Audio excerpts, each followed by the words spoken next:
Sabe quando a gente começa a diferenciar quem é joio e quem é trigo? Na hora do deserto. A gente diferencia quem é joio e quem é trigo na hora do vento, da provação, da dificuldade, da decepção, da frustração. É nessas horas que a gente começa a entender quem é quem. Por quê? Porque quem é trigo permanece frutificando em meio à tempestade, em meio ao furacão, em meio às lutas e à guerra.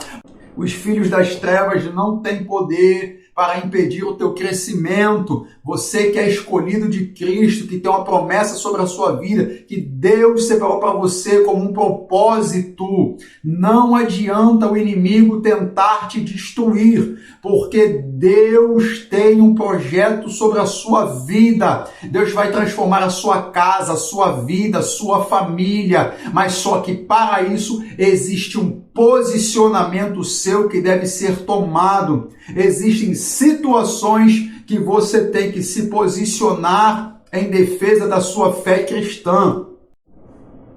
Graça e paz a todos, sejam muito bem-vindos. Hoje eu quero compartilhar com você um texto bíblico que se encontra em Mateus capítulo 13, verso de número 24, tá? É o texto que fala sobre a parábola do joio e do trigo. Você sabe quem é joio? Você sabe quem é trigo? Você sabe diferenciar o joio e do trigo? Você sabe o que significa essas palavras na Bíblia? Quem é joio, quem é trigo, quem semeou, quem não semeou? Eu vou esclarecer juntamente com você, comigo. Pois bem, a parábola vai dizer que tem o homem, o semeador, que é comparado ao Filho do Homem, Jesus Cristo. A Bíblia vai dizer que ele semeou a boa semente. Quem são as boas sementes? Nós que somos filhos de Deus, que reconhecemos a Cristo como Salvador, os filhos do reino. Mas só que os homens dormiram e veio o inimigo. Esse inimigo é o próprio diabo e plantou a má semente, que são os filhos das trevas.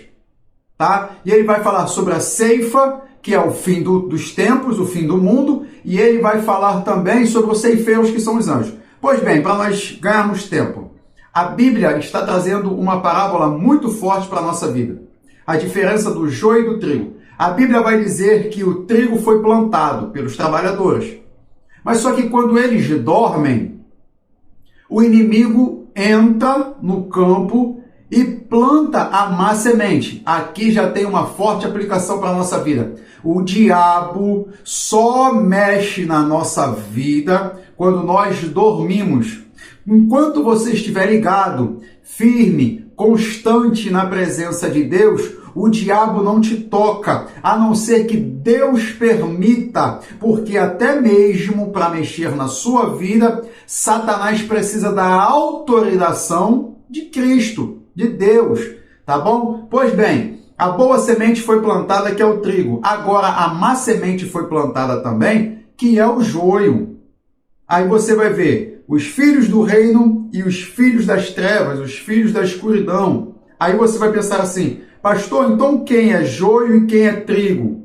Joio são aquelas pessoas que fazem o mal, aqueles adeptos de Satanás, do inimigo das nossas almas. São os filhos das trevas, da escuridão. O trigo são aquelas pessoas que adoram a Cristo, que procuram viver o máximo em verdade com o Senhor em fidelidade. Aqueles que reconheceram a paternidade do Pai. Pois bem, dando prosseguimento aqui, a Bíblia vai dizer que agora, quando começam a crescer, o joio começa a crescer junto com o trigo. Por quê? Eles são muito parecidos e, na maioria das vezes, não tem como separar um do outro a olho nu. Por quê? Porque os trabalhadores vão dizer assim, quer que a gente arranque o joio do meio do trigo, e o semeador, o dono do campo, vai dizer assim, não. Por quê? Porque ele teme que os trabalhadores não consigam diferenciar um do outro e arranquem tudo. Aí, de repente, você pode dizer assim, ah, pastor, mas eles vão arrancar o joio para não atrapalhar o crescimento do trigo. Só que, na verdade, eles não deverão se preocupar. Por quê? Quem é joio não atrapalha o crescimento de quem é trigo. Os filhos das trevas não têm poder, olha só como é forte, de atrapalhar o crescimento dos filhos de Deus, dos filhos do reino. Os filhos das trevas não têm poder para impedir o teu crescimento. Você que é escolhido de Cristo, que tem uma promessa sobre a sua vida, que Deus separou para você como um propósito. Não adianta o inimigo tentar te destruir, porque Deus tem um projeto sobre a sua vida. Deus vai transformar a sua casa, a sua vida, a sua família. Mas só que para isso existe um posicionamento seu que deve ser tomado. Existem situações que você tem que se posicionar em defesa da sua fé cristã, tá? Então vamos lá. O filho das trevas está crescendo com os filhos do reino. E os trabalhadores estão preocupados em arrancá-los. Não se preocupe. Pastor, mas como que eu vou saber diferenciar o joio do trigo quando chega o tempo do vento? Quando chega o tempo da peneira. Tem diversas formas de você separar o joio do trigo. Deixa crescer tudo junto. Pastor, mas quem é joio e quem é trigo? E por que eles crescem tão rápido, mesmo o joio sendo plantado depois? Sabe por quê? Porque o trigo frutifica, tem fruto, tem semente. O joio, ele é vazio. Ele pode até parecer que é, mas não é. Esse texto de Mateus, capítulo 13, versículo 24, é muito forte. Pastor, qual a diferença? Tem muita gente que acha que é trigo, que está frutificando, mas por dentro está vazio. Agora, pega isso aqui. Quando eu falo que o joio é vazio, não é que não tem nada dentro. Presta bem atenção. É que nada que tem dentro presta. Porque a semente do joio não alimenta. A semente do joio é perigosa. A semente do joio é venenosa, diferentemente da semente do trigo. Então, presta atenção na palavra, tá? Tem muita gente que está pregando no altar, mas achando que é trigo, mas é joio. Tem muita gente que está louvando no altar, achando que é trigo, mas é joio. Tem muita gente que está bem bonito, vestido e cheiroso no altar, achando que é trigo, mas na verdade é joio. Por quê? Porque o que diferencia o joio do trigo é a semente que tem dentro, é o frutificar que diferencia. Por quê, pastor? Porque quando você joga o joio e o trigo na peneira e que você passa a mão sobre eles para tirar a casca e ficar o fruto, ficar a semente, quando você tira, a casca passa e vai embora pela peneira. O fruto fica. Se ficou fruto, é trigo. Quando não tem mais nada, o joio foi junto. Por quê? O joio não tem fruto. O joio não frutifica. O joio não tem fruto. O joio por dentro ele é vazio. Muito vazio. Tem muita gente achando que é trigo, mas é joio. Só que muito cuidado com os julgamentos aqui nessa parte. Porque de repente você agora está pensando assim, opa, então fulano parece que é trigo, mas é joio. Só que, na verdade, nesse julgamento, você pode cometer um grande equívoco de também achar quem fulano, beltrano e ciclano é joio, mas pode ser trigo. Tem muita gente que não sabe diferenciar e só vai diferenciar na hora da colheita. E na hora da colheita nós vamos ver quem está frutificando. Outro ponto é, para diferenciar o joio do trigo, você poderia passar a mão e jogar para o alto, e quando o vento viesse, a semente caía de volta na sua mão, e a casca, quer dizer, a casca do trigo e o joio que é vazio, iriam para fora. Sabe quando a gente começa a diferenciar quem é joio e quem é trigo? Na hora do deserto. A gente diferencia quem é joio e quem é trigo na hora do vento, da provação, da dificuldade, da decepção, da frustração. É nessas horas que a gente começa a entender quem é quem. Por quê? Porque quem é trigo permanece frutificando em meio à tempestade, em meio ao furacão, em meio às lutas e à guerra. Porém, quem é joio já desiste. Ah, pastor, eu quero entregar aqui a minha carteirinha. Pastor, eu quero ir embora porque eu não estou aguentando mais tanta luta, tanto sofrimento, tanta frustração.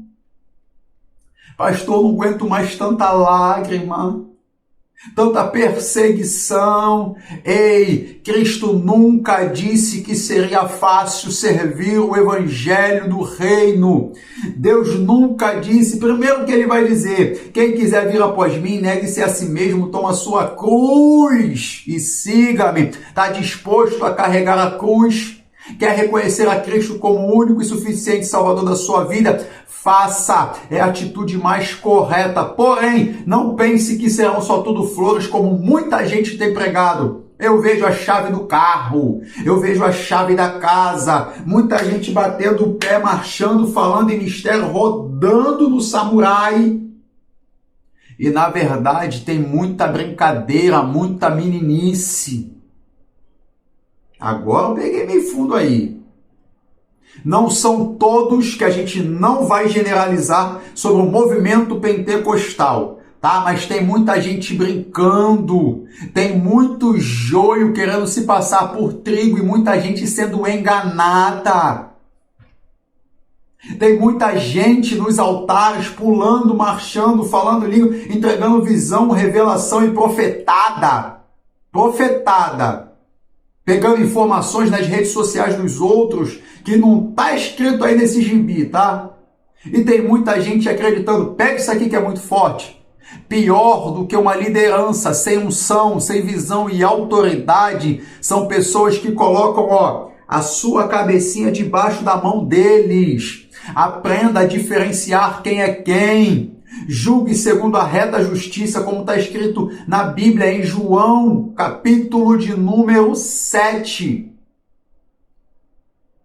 Estude, leia a Bíblia, para você entender o que é certo e o que é errado. Para de viver a sua vida somente por aquilo que você ouve as pessoas dizendo. Para de determinar as tuas atitudes só pelo que os outros falam. E aprenda a se posicionar segundo o que a Bíblia diz. Nós temos que parar com essas pregações mentirosas, com esse evangelho mentiroso que as pessoas têm apresentado, onde tudo é roda-roda, marcha-marcha, grita-grita, aonde tudo é entregar alguma coisa. Muita gente falando que, porque eu vivo assim, eu vivo assado, tudo mentira. Como eu falei, a gente não pode generalizar, mas infelizmente no nosso meio tem muito escárnio, tem muita heresia, tem muito engano, muita gente sendo enganada. Pessoas lotando igreja, porque o joio está lá se passando por trigo. E tem gente que está achando que está frutificando. Muito cuidado com os lugares que você tem caminhado atrás de bênção. Escuta, às vezes você é membro de uma igreja, você tem um pastor, você tem uma liderança, mas aí nos dias de culto você até está na sua igreja. Não tem culto, você vai em outra igreja. Pastor, é errado? Não, mas não vá atrás de visão, revelação, profecia. Tem muita gente valorizando o que é de fora e deixando de valorizar o que tem dentro. Escute isso aqui que é muito forte. Você que só valoriza quem é de fora, está menosprezando o espírito que está dentro. Olha como é forte. Aprenda a valorizar a presença de Deus que tem dentro da sua casa de oração que você congrega. Aprenda a enxergar Deus na vida do seu líder, se ele viver e pregar a verdade, porque o maior exemplo de verdade é o testemunho de vida de quem está liderando a igreja. Em nome do Senhor Jesus Cristo, não se deixe enganar. A má semente são os filhos das trevas.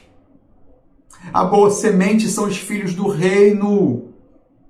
O inimigo é o próprio Satanás. Tudo aquilo que Satanás planta é ruim.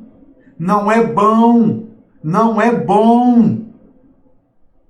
Satanás, ele não tem o poder de te fazer pecar, ele só te induz ao pecado, porque a Bíblia vai dizer nesse mesmo texto de Mateus capítulo 13, versículo 24, que enquanto os homens dormiram, o inimigo veio e plantou a má semente. Quer dizer, o diabo plantou a má semente quando o homem dormiu. Pega isso aqui, enquanto você estiver ligado, firmado na rocha.